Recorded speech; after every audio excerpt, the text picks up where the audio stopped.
Universe Books. The Power of Your Subconscious Mind. By Dr. Joseph Murphy, Ph.D., 1963. This is an audiovisual project, derived from the original classic book. Produced by Universe Books Channel. All rights reserved.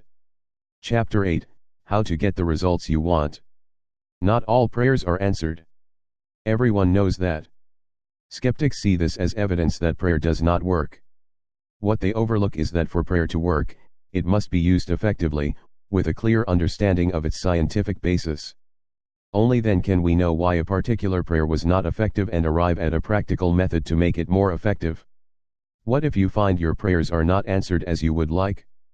What then? You must understand the principal reasons for such a failure. These are, lack of confidence and too much effort. Many people block answers to their prayers by failing to fully comprehend the workings of their subconscious mind. When you know how your mind functions, you gain a measure of confidence.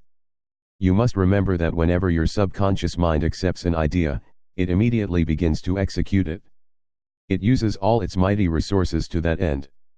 It mobilizes all the mental and spiritual laws of your deeper mind. This law is true for good ideas, but it holds true for bad ideas as well. Consequently, if you use your subconscious mind negatively, it brings trouble, failure, and confusion. When you use it constructively, it brings guidance, freedom, and peace of mind. The right answer is inevitable when your thoughts are positive, constructive, and loving. From this it is obvious that the only thing you have to do in order to overcome failure is to get your subconscious to accept your idea or request. Feel its reality now and the law of your mind will do the rest. Turn over your request with faith and confidence, and your subconscious will take over and answer for you. Anytime you try to force your subconscious mind to do something for you, you will fail. The results you want will become more distant instead of closer. Your subconscious mind does not respond to mental coercion. It responds to your faith or conscious mind acceptance. Your failure to get results may also be a consequence of mentally making some statements as, "Things are getting worse. I will never get an answer. I see no way out. It is hopeless. I don't know what to do. I'm all mixed up." When you use such statements, you get no response or cooperation from your subconscious mind. Like a soldier marking time, you go neither forward nor backward. In other words, you don't get anywhere. Imagine that you got into a taxi and gave the driver a half-dozen different directions. He would become hopelessly confused. He might refuse to take you anywhere. Even if he tried to follow your instructions, chances are he would not be able to. Where you would end up is anybody's guess. It is the same when working with the enormous powers of your subconscious mind. You must have a clear-cut idea in your mind. You must arrive at the definite decision that there is a way out, a solution to the vexing problem in sickness. Only the infinite intelligence within your subconscious knows the answer. When you come to that clear-cut conclusion in your conscious mind, your mind is then made up, and according to your belief is it done unto you. Easy does it? A homeowner whose furnace broke down during a bitter cold snap called a repairman. The repairman came at once. Within half an hour, the furnace was working again. The repairman then gave the homeowner a bill for $30. "What?" the outraged homeowner exclaimed. "It took you no time at all. All you did was replace one small part. How can you have the nerve to charge me $30 for a little gizmo that can't be worth more than $5? The repairman shrugged. "I charged you only $2 for the broken part," he said. "That's what I had to pay for it." The homeowner waved the bill in his face. $2, he yelled. "This says $30. "That's right," the repairman said. "The other $28 is for knowing what was wrong and how to fix it." Your subconscious mind is the master mechanic, the all-wise one. It knows the ways and means of healing any organ of your body. Decree health, and your subconscious will establish it, but relaxation is the key. Easy does it? Do not let yourself get bogged down in thinking about details and means. Know what the end result will be. Get the feel of the happy solution to your problem, whether it is health, finances, or personal relationships. Remember how you felt after you recovered from a serious illness. Bear in mind that your feeling is the touchstone of all subconscious demonstration. Your new idea must be felt subjectively in a finished state, felt not as something that may come to pass in the future, but as something that is actually coming to pass at this moment. Use imagination, not willpower. Enlisting the powers of your subconscious mind is not like pushing against an obstacle. Working harder does not lead to better results. Use no willpower. Instead, visualize the end and the state of freedom it produces. You will find your intellect trying to get in the way, trying to find ways to solve the problem and impose those ways on your subconscious. Resist this. Put away your intellectual problem-solving skills. Persist in maintaining a simple, childlike, miracle-making faith. Picture yourself without the ailment or problem. Imagine the emotional gratification of the freedom state you seek. Cut out all red tape from the process. The simple way is the best. How disciplined imagination works wonders. A wonderful way to get a response from your subconscious mind is through disciplined or scientific imagination. As we have seen, the subconscious mind is the architect and builder of the body. It controls all your vital functions. The Bible says, "Whatsoever ye shall ask in prayer, believing, ye shall receive." To believe is to accept something as true, to live in the state of being it. As you sustain this mood, you shall experience the joy of the answered prayer. The 3 steps to success in prayer. Successful prayer requires 3 basic steps. 1. Acknowledge or admit the problem. 2. Turn the problem over to the subconscious mind, which alone knows the most effective solution or way out. 3. Rest with a sense of deep conviction that it is done. Doubts and hesitations only weaken your prayer. Do not say to yourself, "I wish I could be healed," or "I hope this works." Your feeling about the work to be done sets the tone. Harmony is yours. Know that health is yours. You become effective by becoming a vehicle for the infinite healing power of the subconscious mind. Pass on the idea of health to your subconscious mind with complete conviction, then relax. Give yourself over to its power. Say to the condition and circumstance, "This, too, shall pass." Through relaxation and conviction, you impregnate your subconscious mind. This enables the kinetic energy behind the idea to take over and bring it into concrete realization. Why you may get the opposite of what you pray for. Émile Coué was a celebrated French psychologist whose lectures gained him many admirers and followers in the United States. One of his important insights was this: when your desires and imagination are in conflict, your imagination invariably gains the day. He referred to this as the law of reverse effort. Suppose you were asked to walk along a narrow plank that was resting on the floor. You would do it easily, without question. But now suppose the same plank were 20 feet up, stretching between 2 walls. Would you walk it? Could you? Probably not. Your desire to walk the length of the plank would come into conflict with your imagination. You would imagine yourself toppling off the plank and falling a long way to the ground. You might very much want to walk across the plank, but your fear of falling would keep you from being able to do it. The more effort you put into conquering your imagination or suppressing it, the greater strength is given to the dominant idea of falling. The thought "I will use my willpower to overcome my failure" reinforces the thought of failure. Mental effort often leads to self-defeat, creating the opposite of what is desired. To focus on the need to exert willpower is to emphasize the condition of powerlessness.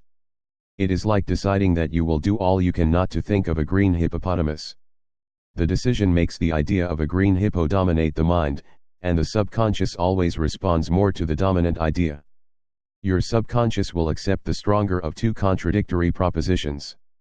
Maybe you find yourself thinking, "I want a healing, why can't I get it? I try so hard, why don't I get results? I must force myself to pray harder. I must use all the willpower I have." You must realize where your error lies. You are trying too hard. Never try to compel the subconscious mind to accept your idea by exercising willpower. Such attempts are doomed to failure. All too often, you end up getting the opposite of what you prayed for. The effortless way is better. Have you ever had something like this happen to you? You have to take an examination of some kind. You have put in a lot of time studying and reviewing the material. You feel as if you know it well. But when you face a blank exam page, you find that your mind is even more blank. All your knowledge of the subject has suddenly deserted you. You can't recall a single relevant thought. You grit your teeth and summon all the powers of your will, but the harder you try, the farther the knowledge seemed to flee. Frustrated, you leave the examination room. The mental pressure eases. Suddenly the answers you were hunting for so desperately a few minutes ago flow tantalizingly back into your mind. You told yourself you knew the material, and sure enough, you did, but not when you needed to. The mistake you made was to try to force yourself to remember. By the law of reversed effort, this led not to success, but to failure. What you got was the opposite of what you asked or prayed for. The conflict of desire and imagination must be resolved. To use mental force or willpower is to presuppose that there is opposition. But the act of imagining opposition creates opposition. If your attention is focused on the obstacles to obtaining what you desire, it is no longer concentrating on the means to obtain your desire. In the Bible, it is said, "If two of you shall agree on earth as touching anything that they shall ask, it shall be done for them of my Father which is in heaven." Matt. 18, verse 19. Who are these two who are spoken of? They stand for the harmonious union or agreement between your conscious and subconscious on any idea, desire, or mental image. When there is no longer any quarrel between the different parts of your mind, your prayer will be answered. The two agreeing may also be represented as you and your desire, your thought and feeling, your idea and emotion, your desire and imagination. You avoid all conflict between your desires and imagination by entering into a drowsy, sleepy state that brings all effort to a minimum. The conscious mind is submerged to impregnate your subconscious, is just prior to sleep. The reason for this is that the highest degree of outcropping of the subconscious occurs just before going to sleep and just after we awaken. In this state, the negative thoughts and imagery that tend to neutralize your desire and so prevent acceptance by your subconscious mind no longer present themselves.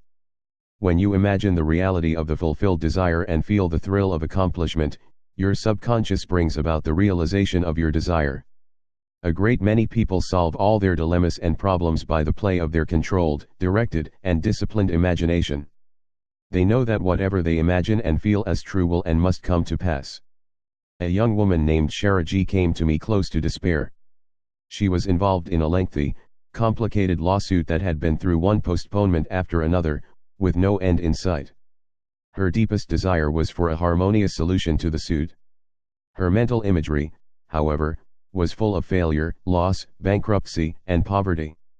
The result was just as Kue would have predicted. Her imagination prevailed over her desire, and the suit dragged on and on. At my suggestion, Shara put herself into a sleepy, drowsy state each night at bedtime, then began to imagine the best possible ending to her problem.